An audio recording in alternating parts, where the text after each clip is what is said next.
না, তারা রক্তাক্ত হয়নি, তারপর মেডিকেল আমরা করেছি। আপনারা যাদের উপর আক্রমণ করেছেন তারা কিন্তু রক্তাক্ত হয়েছে। হ্যাঁ, আমাদের আত্মরক্ষাতে তো সবার অধিকার আছে। হঠাৎ করে কিছু শ্রমিক মর্মত্ত অবস্থা হয়ে একটা মোটর স্ট্যান্ডে এসে আক্রমণ চালাইব, আমার আত্মরক্ষা করতে গিয়ে যদি আমি হাত উঠাই তাহলে লেগেছে। যারা আপনার, কারণ যিনি আপনি যা বিষয় হলো আমাদের সংগঠনের যে অভ্যন্তরীণ বিষয়গুলো আমরা চাই না এটা বাইরে যাক। যারা আমাদের সক্রিয় কার্যকর্তা আমরা কারোকে বহিষ্কার করি না। যদি সংগঠন বিরোধী কোনো কাজে লিপ্ত থাকে, পরপর 3-4টা মিটিংয়ে যখন ওনারা অনুপস্থিত হয়, আমরা অটোমেটিকলি ওনাকে সংগঠন বিরোধী কাজে লিপ্ত বলে আমরা গণ্য করি এবং নেক্সটে কোনো সংগঠনের কোনো কর্মসূচিতে ওনাদেরকে আমরা সূচনা দিই না। আমরা না, বিষয়টা হলো আমি একটা সংগঠনের সভ্যপদে নিয়েছি, তার মানে আমি সংগঠনের মধ্যে আমি তো হবে না। আমি সংগঠনের সভ্যপদ নিয়েছি, আর যদি সংগঠন বিরোধী কাজে লিপ্ত থাকি সেটা তো পরের কথা।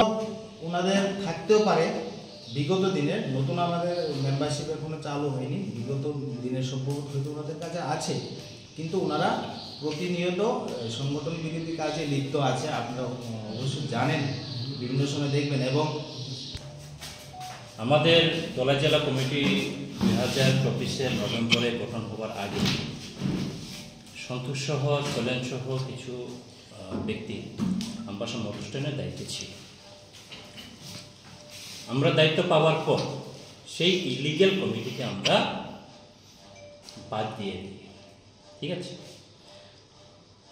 তারা আগে নিশ্চয়ই ভারতীয় মজদুর সঙ্গে শপথ নিয়েছে। আমরা তাদেরকে ইলিগ্যাল সংগঠন করে বলে আমরা তাদের কমিটিকে আমরা বাদ দিয়ে দিই।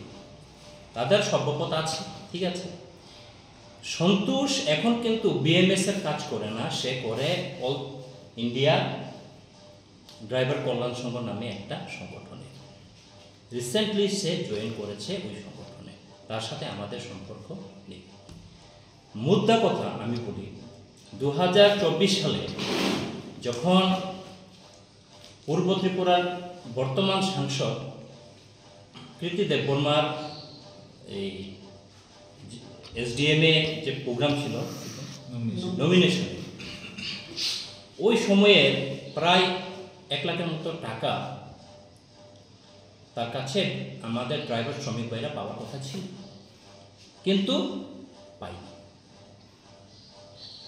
2-3বার মিটিং করে সন্তোষকে ডাকা হয়েছে, ডাকার পর জিজ্ঞাসা করা হলো, তখন উনি বলেছেন যে উত্তম দা জানে, উত্তম দেবনাথ সে জানে, সে জানে, সে জানে।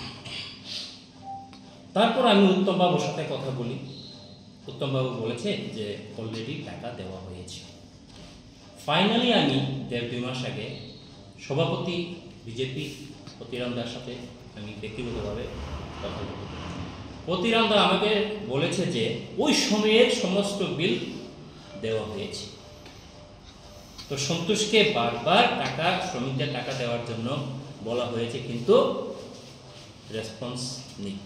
হয়তো বা সেই টাকা দেওয়ার হয়েই তারা গতকাল এই ঘটনাটা করেছে।